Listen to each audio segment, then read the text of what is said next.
A nossa reflexão de hoje será dentro da perspectiva de um outro personagem bíblico. Nós temos falado de muitos, né?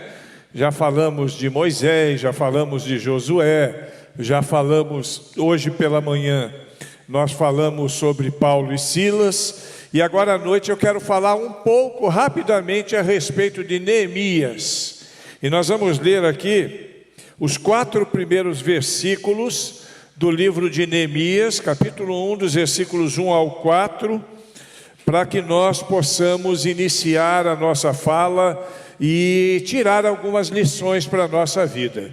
Os irmãos sabem, eu sempre tenho dito isso e vou continuar dizendo, vou continuar repetindo, nós precisamos, a partir dos textos que nós refletimos, tirar ensinos para aplicar na nossa vida, senão não tem sentido.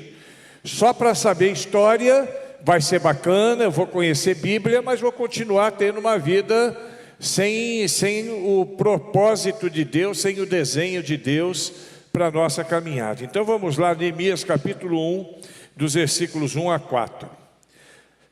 Palavras de Neemias, filho de Acalias, no mês de Gisleu, no ano 20º, estando eu na cidadela de Suzã, veio Anani, um dos meus irmãos, com alguns de Judá.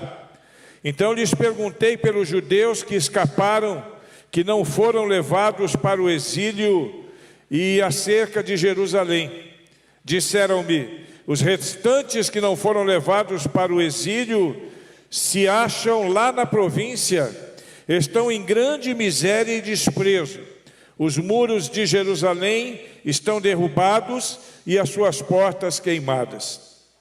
Tendo eu ouvido essas palavras, assentei-me, chorei e lamentei por alguns dias e estive jejuando e orando perante o Deus dos céus.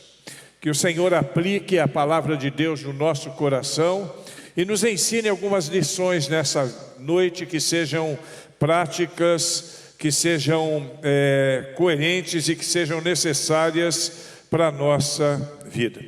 Esse é o último livro histórico do Velho Testamento. Ele vem na sequência do livro de Esdras e ele descreve o trabalho de Neemias em motivar o povo de Jerusalém a reconstruir as muralhas que protegiam a cidade contra invasões de inimigos. As muralhas estavam destruídas e Neemias, então, na sequência da reconstrução espiritual que foi feita por Esdras, vem Neemias agora para trazer uma segurança do ponto de vista físico. Ele era filho, segundo o texto aqui, de Acalias, né? E provavelmente pertencia à tribo de Judá. Seus ancestrais residiam em Jerusalém, antes de ele servir na Pérsia, onde servia agora. O livro mostra uma preocupação latente de Neemias quando ele ouve a história a respeito da situação do seu povo que estava sofrendo, e essa preocupação era por causa da convicção, da certeza que ele tinha, que a cidade naquela condição que estaria vulnerável a vários ataques. Os seus irmãos, os judeus que ali viviam numa situação de pavor, o tempo todo apavorado, porque como os muros estavam destruídos, e naquele tempo que garantia a segurança de uma cidade eram muros, né? E aqueles muros destruídos, então, fazia com que ele se preocupasse, e os judeus também, com aquela situação que ele ficou sabendo.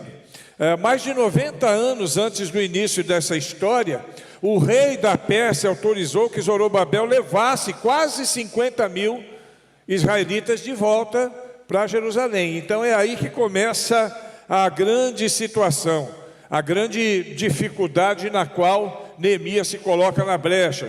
Zorobabel e os profetas Ageu e Zacarias motivaram o povo a edificar um templo em Jerusalém E esse templo, então, ele foi elegido, conduzido por Esdras. A vida espiritual de Jerusalém, ela começa a voltar ao normal, mas menos de 15 anos depois da volta de Esdras, Neemias estava trabalhando como copeiro do rei.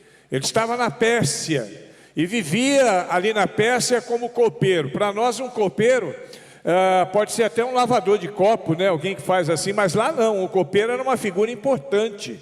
Era uma figura muito próxima do rei. Inclusive era aquele que experimentava as coisas que o rei ia tomar, a fim de que ele não fosse envenenado. Então era uma pessoa de muita confiança do rei Artaxerxes. Olha que nome bonito para botar num filho. Artaxerxes, né? Então, se alguém for pai aqui, o próximo que for pai ou mãe nessa igreja, bota esse nome no filho, Artaxerxes. Já pensou, Pedrão, você dizendo, eu sou irmão de Artaxerxes, né? Ia ser uma coisa terrível. Eu não estou profetizando nada não, viu? Não estou profetizando nada não, eu peguei um aleatoriamente. Poderia ser a Samara também, né, Samara? Tem um irmãozinho, né, quem sabe? Artaxerxes, olha lá, o Davi não alegrou lá, olha o sorrisão dele, ó. Ele até cobriu. Neemias ficou muito angustiado quando ele recebe da parte de Hanani um relatório do que estava acontecendo. Ele estava fora há muito tempo, ele não sabia como é que as coisas estavam acontecendo, mas Hanani chega até Neemias e diz o que está acontecendo. Ele fala assim: olha, os que sobraram, porque o resto foi tudo levado como cativo, né? Os que sobraram, que não foram levados para o exílio, estão vivendo numa situação de grande miséria e desespero. Olha a notícia que ele tem do seu povo. Eles estão vivendo em grande miséria e desespero. Eles são desprezados, os muros de Jerusalém estão derrubados, as suas portas estão queimadas, eles estão vivendo sem segurança, eles estão vulneráveis a qualquer inimigo que queira, de alguma forma, tirar proveito da situação. E aí então a gente vê Neemias agindo rapidamente. Ele pede autorização a Artaxerxes, que dá a ele, até difícil falar, né? Artaxerxes, até prende um pouco a língua, que dá a ele a possibilidade dele ir até o seu povo e ajudar o seu povo. Deu um prazo limitado, a gente não sabe quanto foi esse prazo, mas o rei deu um prazo limitado para ele, para que ele pudesse ir para lá. E com essa determinação de Neemias, incentivando e supervisando o trabalho, o que não haviam feito em mais de 90 anos, eles fizeram em 52 dias. Dá até para dar um glória a Deus, não dá? Glória a Deus. Foi uma coisa linda que foi feita ali, a partir daquela ação de Neemias. E na história de Neemias, na minha opinião, é um dos maiores administradores da Bíblia.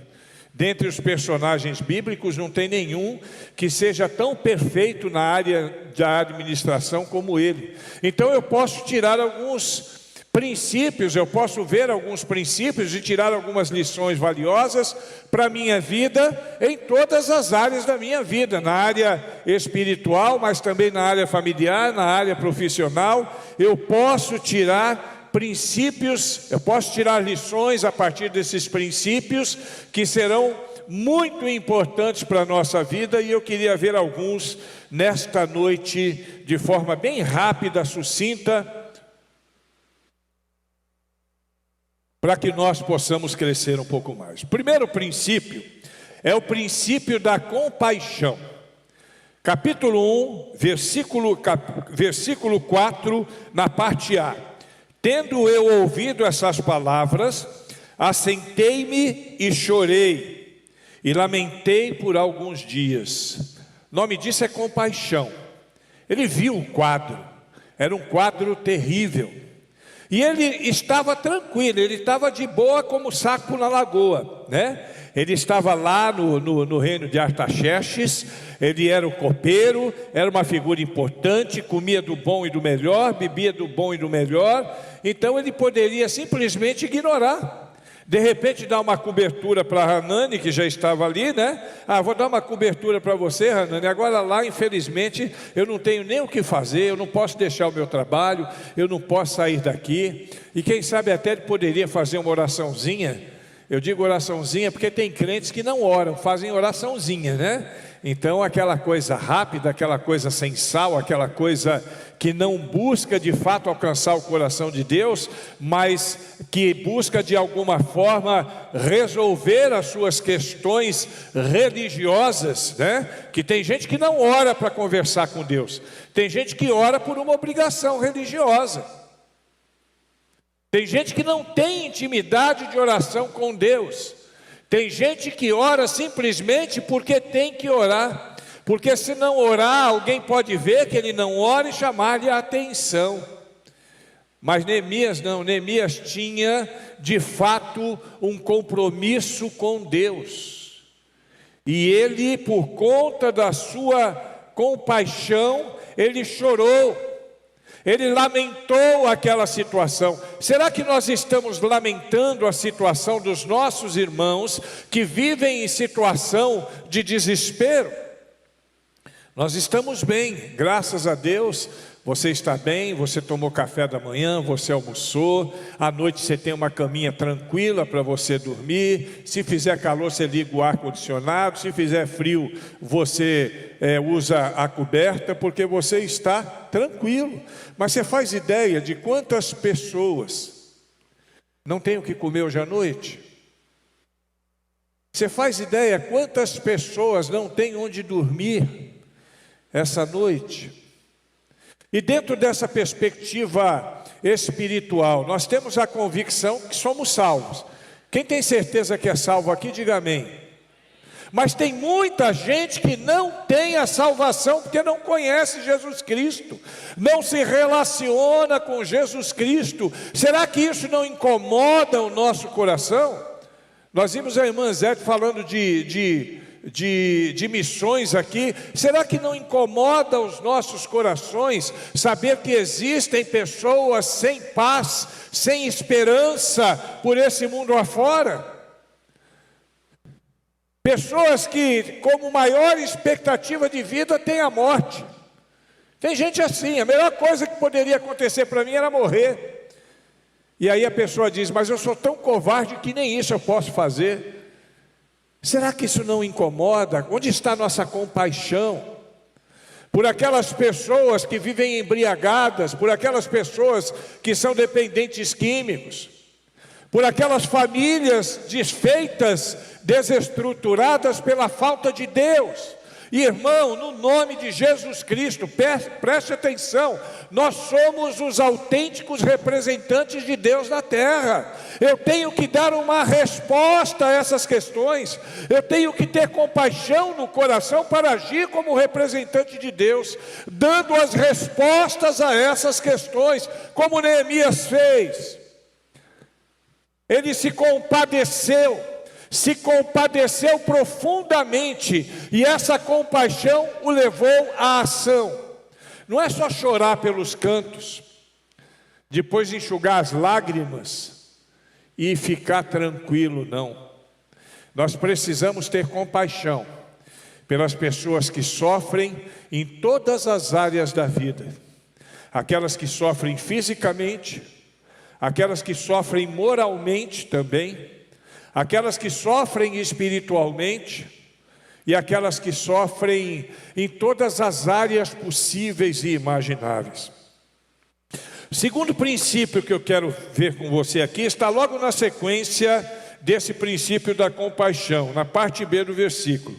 Tendo ouvido essas palavras, assentei-me e chorei, e lamentei-me por alguns dias. Olha que ele chorou, orou e se lamentou por alguns dias. E estive jejuando e orando perante o Deus dos céus. É o princípio da oração. Ele não ficou apenas triste, Ele não ficou apenas lamentando e chorando, ele foi orar, ele botou o joelhinho no chão, ele foi pedir a Deus misericórdia, ele foi pedir a Deus esclarecimento. Senhor, o que pode ser feito? Aquele povo está naquela situação. Agora ele estava certo de que ele poderia ser a resposta da sua própria oração, como foi. Ele orou a Deus, e quando ele ora a Deus, Deus mexe no coração dele. De tal maneira, é como se Deus, aqui não está escrito, mas é como se Deus tivesse dito para ele assim: olha, Neemias, você está orando, vamos resolver essa parada então. Mas é você que vai ter que sair daqui e ir até lá. Princípio da oração. E no princípio da oração existe a pressuposição de que nós podemos ser a resposta da nossa oração, assim como Neemias foi a resposta da sua oração. Foi ele quem comandou todo o processo que levou aqueles muros a serem reconstruídos em 52 dias. Neemias é o cara, porque ele não ficou esperando cair do céu. Tem gente que ora e que fica esperando cair do céu. Tem gente que ora e não consegue perceber que nós também precisamos agir. Quer ver uma coisa? Nós estamos orando durante esse mês por missões, para que Deus salve as pessoas que estão nos lugares mais remotos da terra. Mas eu tenho que ser resposta da minha oração, meter a mão no bolso, entregar uma oferta missionária, fazer um projeto missionário, agir de alguma forma para poder minimizar essa dor do mundo. O mundo está doente, queridos. Não é só por causa da pandemia, não. O Covid mata, mas o pecado mata mais ainda. O mundo está doente. Pessoas morrem todos os dias sem Deus e salvação, porque não conhecem a Cristo. E para conhecer, eles precisam ouvir a palavra de Deus. Mas como ouvirão se não há quem pregue? Então, quando você orar pela salvação do mundo, quando você orar pelas almas, quando você orar por alguém, quando você estiver envolvido nessa campanha agora, quando você caminhar pela cidade, esteja pronto para viver o princípio da oração. Orar e agir. Orar, ação. Orar e agir. É assim que Neemias fez e é assim que nos ensina. Terceiro princípio é o princípio da provisão. Olha o capítulo 2, versículos 7 e 8. E ainda disse ao rei: se ao rei parece bem, dê-me as cartas para os governadores da além do Eufrates, para que me permitam passar e entrar em Judá, como também carta para Asaf, guarda das matas do rei, para que me dê madeira para as vigas das portas da cidadela do templo, para os muros da cidade e para a casa que eu deverei alojar-me. E o rei me deu, pois a boa mão de Deus era comigo. Princípio da provisão. Quem providenciou todas as coisas foi Artaxerxes? Não. Ele abriu as portas porque a boa mão de Deus estava com Neemias. Irmão, preste atenção. A boa mão de Deus está conosco. A boa mão de Deus está conosco e Ele é o Deus da nossa provisão. Neemias não sabia o que fazer, chegou no rei e falou: olha, eu preciso que o senhor me dê uma licença aí, de preferência remunerada, para que eu possa ir lá e ajudar o meu povo a resolver essa questão. Ele podia até morrer por causa disso, porque fazer determinados pedidos para o rei era passivo de morte. Mas ele foi, ele agiu. Ele não sabia como fazer, mas ele já começou a planejar na sua cabeça, e é por isso que ele fala, quando o rei fala: então você pode ir, eu vou te dar um tempo para você ir. Aí ele fala: não, mas eu preciso de mais, eu preciso que o Senhor mande carta para os governadores da região, e que o Senhor peça para aquele camarada, cadê o nome do cara aqui? Asaf. Peça para Asaf tirar madeira e me dá madeira. Eu vou precisar de madeira. Eu vou construir portas, eu vou precisar de madeira. A provisão de Deus chegou. Quando nós, de fato, temos o coração na obra do Senhor, a provisão chega. Olha, eu não sei quanto que a gente vai alcançar nessa campanha não, mas a provisão vem, porque a boa mão de Deus está conosco. E nós vamos poder ser ferramentas nas mãos de Deus. Tira esse princípio para a sua vida, querido. Deus é o Deus da provisão na sua vida, na sua casa. Pastor, eu estou vivendo momentos tão difíceis. Eu não posso trabalhar direito. Tem lojas fechando aqui em Medeiros, eu estou com medo de ter que fechar o meu comércio. Eu estou vendendo o almoço para poder comprar a janta. Tem gente que está vivendo situação difícil, mas creia na provisão de Deus. Deus é o nosso provedor. Ele é aquele que provém todas as coisas. Ele é aquele que nos traz aquilo que nós precisamos, dentro daquilo que Ele planejou para a nossa vida. O mesmo Deus que proveu toda a necessidade daquele homem, é o Deus que provê as nossas necessidades no dia de hoje. Faça essa aplicação na sua vida. Fique tranquilo, está ganhando pouco? Você já ouviu aquele ditado popular, o pouco com Deus é muito? Ele é muito verdadeiro isso, o pouco com Deus é muito, Ele rende. Ele rende. Deus nos dá essa condição, porque Deus é conosco, e se Deus é por nós, quem será contra nós? Quem poderá impedir o processo de Deus na nossa vida? Mas no meio desses princípios, no meio dessa ação, Neemias teve alguns problemas de oposição. Pelo menos 3 pessoas, Sambalate, Tobias e Gesem. 3 homens que se levantam contra ele. No capítulo 2, no versículo 19, eu vejo aqui: porém Sambalate, o Horonita, e Tobias, o servo amonita, e Gesem, o arábio. Engraçado que eram todos forasteiros. Foram lá dar pitaco na obra dele. Olha o que eles dizem aqui, ó. Quando souberam, zombaram de nós e nos desprezaram e disseram: o que é isso que fazeis?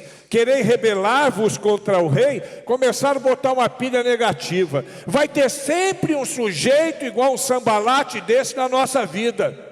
Vai ter sempre um Gesem na nossa vida. Vai ter sempre um Tobias na nossa vida, para tentar botar gosto ruim nas coisas que nós queremos fazer, nos nossos desafios de vida, sejam eles missionários, eclesiásticos, ou dentro de casa, no nosso trabalho, na nossa escola. Vai ter sempre um filho do capeta para tentar tirar a nossa paz. E nós precisamos estar atentos. Sabe o que Neemias fazia? Desprezava esses camaradas. Não estava nem aí com eles, ó. É aquela história os cães ladram, mas a carruagem passa. Na nossa vida é assim também. Na nossa vida é desse jeito.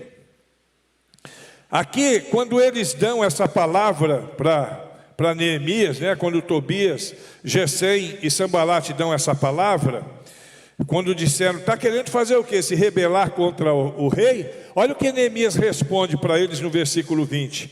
Então lhes respondi: o Deus dos céus é quem nos dará o bom êxito. Nós, seus servos, nos disporemos e reedificaremos. Vós, meteu o dedo na cara daqueles sem vergonha. Vós, todavia, não tendes parte, nem direito, nem memorial em Jerusalém. Em outras palavras, pede para sair. Sai fora, Satanás. Sai fora. Você vem aqui fazer o quê? Você não tem parte conosco. Isso aqui é obra santa. A obra santa é dos santos. Nós precisamos ter essa disposição. Essa resposta de Neemias mostra o quanto ele estava convicto daquilo que ele queria fazer. Tem gente que dá ouvido a esses maus elementos que vêm tentar tirar a nossa paz. Eu sei disso, eu atendo pessoas. Pastor, eu já não sei mais o que fazer com fulano. Eu já não sei mais o que fazer com ciclano. Ciclano fica pegando no meu pé. Ô meu irmão, no nome de Jesus Cristo, entrega o fulano ao Senhor, confia nele, ele tudo fará. A luta, ela vem e passa, mas a vitória é nossa, em nome do Senhor Jesus. Em nome do Senhor Jesus. Não fique dando ouvido para esses portadores de más notícias, não. A Rai trabalha com o processo de coaching e ela sabe disso. Uma das coisas que mais atrapalha o processo de coaching é quando a pessoa fica dando ouvido a esses inimigos daquilo que é certo. As pessoas que tentam atrapalhar os seus propósitos. Seus propósitos são seus propósitos. Você tem convicção de que seu propósito está dentro dos projetos de Deus? Tem convicção? Então vai em frente em nome de Jesus.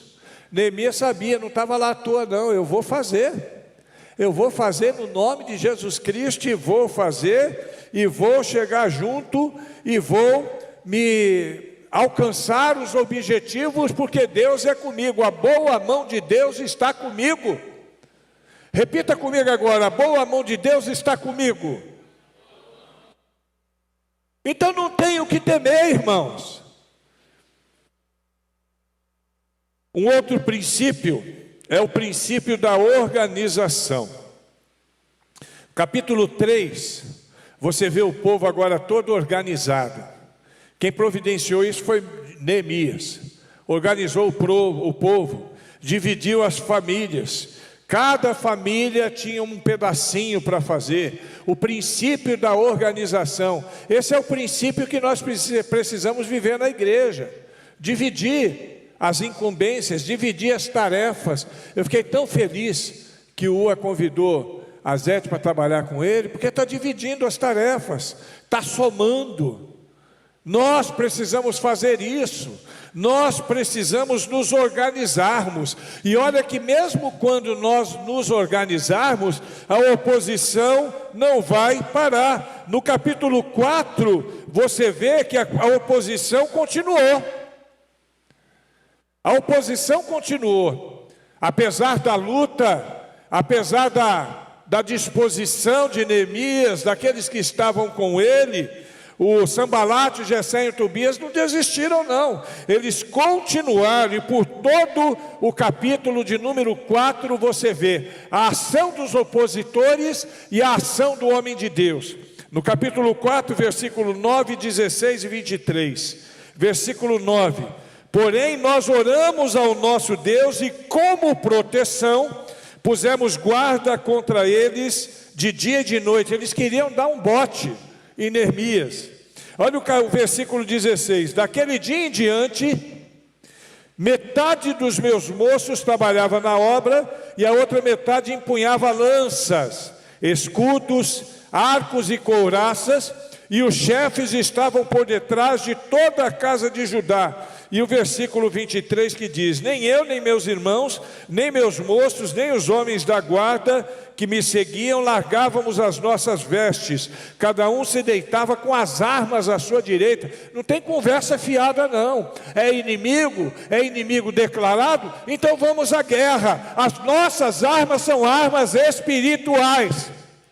Ali eles tinham que usar escudo, tinham que usar lança. E imagina a cena, às vezes eu imagino essa cena: um pedreirão mexendo numa parede, e numa mão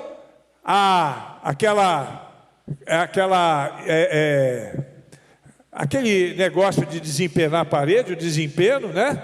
E na outra mão uma espada. Eu estou aqui fazendo a obra. Vem sem vergonha para você ver o que é bom para tosse. O seu está aqui, ó. É como nós também, nós temos que ser assim, fazendo a obra de Deus, mas atentos. É por isso que a gente ora e vigia, atento, com as nossas armas espirituais. E o diabo, ele vai ser rechaçado em todas as suas ações, na medida em que nós usarmos as nossas armas espirituais. E como aqui no versículo 23, em todo tempo, cada um se deitava com a sua arma direita, era de dia e de noite, não dava mole, não abria brecha. Tem muito crente que se dá mal porque abre brecha, e se abrir brecha, o diabo vem com tudo, e bate mesmo. Ele está fazendo o papel dele. Nós não somos filhos de Deus? Existem os filhos do diabo também, infelizmente. E eles vão cumprir o papel dele. Existe igreja de Satã, vocês sabiam disso? Tem igreja de Satã. Eles vão cumprir o papel dele. Mas nós precisamos estar organizados. E a chave da nossa vitória é a oração, é a fé, é a palavra de Deus, é a nossa comunhão. Nós temos um comportamento santo, segundo a vontade de Deus. Essas são as armas que nós vamos usar na nossa caminhada. Está difícil para você? Tem um filho de Satanás te perturbando? Ore a Deus, busque no Senhor, viva intensamente a sua relação com o Senhor, como ele vivia. Como ele vivia. Neemias, e aqueles camaradas vinham perturbar a vida dele. Olha aqui, no capítulo 6, versículo 2. Sanbalate e Gesem mandaram dizer-me: vem, encontremo-nos nas aldeias no vale de Ono. Porém tentavam fazer-lhe mal. Olha a resposta dele: enviei-lhes os mensageiros a dizer: estou fazendo grande obra, de modo que não vou descer. Por que cessaria a obra enquanto eu a deixasse para ir ter convosco? Tem chance não. Vai enganar o besta para lá, eu não. Tem tempo para gastar com vocês não, estou fazendo uma grande obra. Essa deve ser a nossa postura também. Ficar perdendo tempo com quem quer nos atrapalhar na vida. Vai não, irmão. Não dá ouvido não. Entrou por aqui, saiu por aqui, já era. Não deixe essas questões te intimidar, fazer mal para você, levar você a uma situação de angústia, de dor, de depressão. Tem gente que fica depressiva por causa de uma palavra, não é, Rai? Recebe uma palavra negativa e já fica depressivo. Se derem uma palavra negativa para ele, você dá um tapinha nas costas e fala assim: não leva mal não, mas eu não tenho tempo para isso agora não, estou fazendo uma grande obra. Estou fazendo uma grande obra, não tem tempo para isso não. Vai procurar outro. Vai procurar seu par, que não sou eu com certeza. É o que Neemias falava. Vou perder tempo com vocês não, estou fazendo uma grande obra. A gente às vezes perde tempo com com todas essas questões, e não são só pessoas não, são pessoas, são circunstâncias, porque o diabo ele é astuto. Ele usa pessoas, mas ele usa circunstâncias, ele usa situações. De repente você está tranquilo em casa, né, Rai? Você está tranquilão em casa, e aí você tem uma notícia ruim, daquelas piores do mundo. Olha, há 10 anos atrás você deixou de pagar uma conta e agora você está devendo 10 mil reais, não sei para quem. Aí você fica desesperado. Isso é ação do diabo. Uai, pastor, mas eu não tenho que pagar não? Não, se tiver 10 anos você não tem que pagar não, com 5 anos caduca. Então quer dizer, é ação do diabo, só para te perturbar. Só para te perturbar. Às vezes, eu estou vendo agora nesse negócio desse decreto. Eu já recebi uns 200 decretos diferentes desse novo período, e as dúvidas. Tem um decreto que é o verdadeiro, que está lá na Casa Civil, um decreto. Você entra no site da Casa Civil e busca lá decretos de pandemia, aí você vai ver o último, que foi dia 18/3, é aquele que está valendo.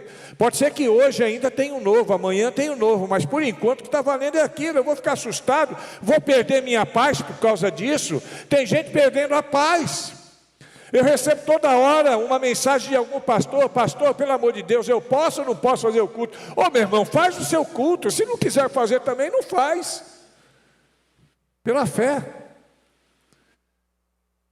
Porque nós cremos, eu não posso perder tempo com essas coisas. O princípio da perseverança. Eu não vou perder o meu tempo com você. Eu estou fazendo uma grande obra. O diabo, ele não pode tocar na vida do crente. Olha o que eu vou te dizer agora. O diabo, ele não toca na nossa vida. É o que está escrito lá em Pedro. Mas ele vai e pode sempre sugestionar. Está sempre no seu ouvido, ó.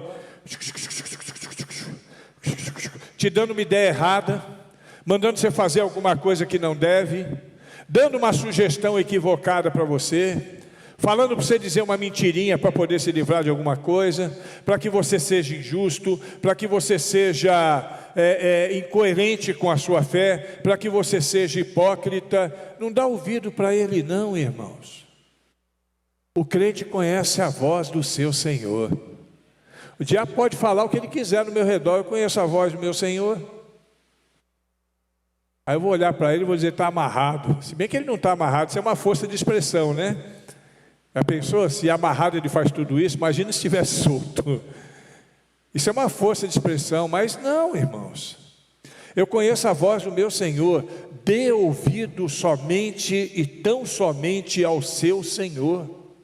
Viva para a glória de Deus. E por último, capítulo 6, versículo 15, para encerrar nossa fala. Acabou-se, pois, o muro, aos 25 dias do mês de Elul, em 52 dias. Olha o resultado. 90 anos de lutas, 90 anos de perseguição, e o pessoal batendo, o pessoal quebrando, fazendo tudo, aquele povo numa situação daquelas. Tinha menos de 2 meses que Hanani tinha ido até Neemias, e agora com 52 dias, menos ou um pouquinho mais de 2 meses, porque ele ficou alguns dias orando antes de ir. Agora com 52 dias, aí eu vejo a satisfação de Neemias e do povo de Deus. E aí eles chegam e olham os muros. Glória a Deus, porque a vitória foi nossa em nome de Jesus. É assim conosco, irmãos. A vitória é nossa em nome de Jesus. Nós seremos vitoriosos, mesmo que em alguns momentos pareça que nós estejamos vivendo numa cidade com muros caídos, num lugar que esteja assim aberto para os inimigos, mesmo que nós estejamos vivendo com medo, o Senhor está conosco. Deus não abandonou aquele povo, não. Deus não abandonou e Deus providenciou tudo. Sabe por que Hanani foi até lá? Porque Deus providenciou. Sabe por que Hanani teve a condição de conversar com Neemias? Porque Deus foi a providência. Sabe por que Neemias conseguiu a liberação de Artaxerxes para ir para lá? Porque Deus providenciou. Sabe por que Artaxerxes mandou uma carta para Asaf para dar a madeira e para os governadores para abrirem um caminho? Porque Deus providenciou. E na providência de Deus, Neemias foi o vencedor. Na providência de Deus, nós somos mais que vencedores. E eu queria que você agora fechasse os seus olhos, pensasse no que você ouviu.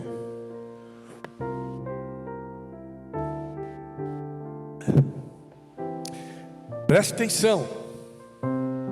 A história é bonita, mas aplicada na nossa vida, ela vai ser mais bonita ainda. Você que está passando por uma dificuldade, de repente você que está vivendo um momento de angústia, você que se sente perseguido, você que está há muito tempo, talvez anos, meses, tentando solucionar uma questão, eu quero dizer para você nessa noite, no nome de Jesus Cristo, Deus está pronto para reconstruir os muros da sua vida, fazer de você um grande vencedor em tempo recorde. Pastor, há tanto tempo que eu esperava por isso. Em uma semana tudo se resolveu. Em uma conversa tudo se resolveu. Porque a boa mão do Senhor está conosco. Não dê ouvidos para aqueles que tentam atrapalhar a sua caminhada. Não dê ouvido para aqueles que tentam destruir a sua alegria, que tentam roubar a sua paz. Todas as vezes que esses roubadores e que esses destruidores chegarem até você, diga para eles assim: estou fazendo uma grande obra agora, Deus está fazendo uma grande obra em mim, eu não tenho tempo para você, eu não vou gastar o meu tempo com você, porque a minha vida pertence ao Senhor, e do Senhor é a minha vida, e Ele tem o que há de melhor para mim. Perseguição, isso passa. Todo mundo contra você, está sozinho naquele ambiente, mas Deus está contigo. E se Deus é por nós, pode se levantar todo o inferno, todos eles e os seus sicários, todos os demônios e os seus sicários. Se Deus é por nós, nós seremos vencedores no nome de Jesus Cristo. Feche os seus olhos agora e pense na sua vida. Se você quer agradecer ou pedir alguma coisa a Deus, faça agora.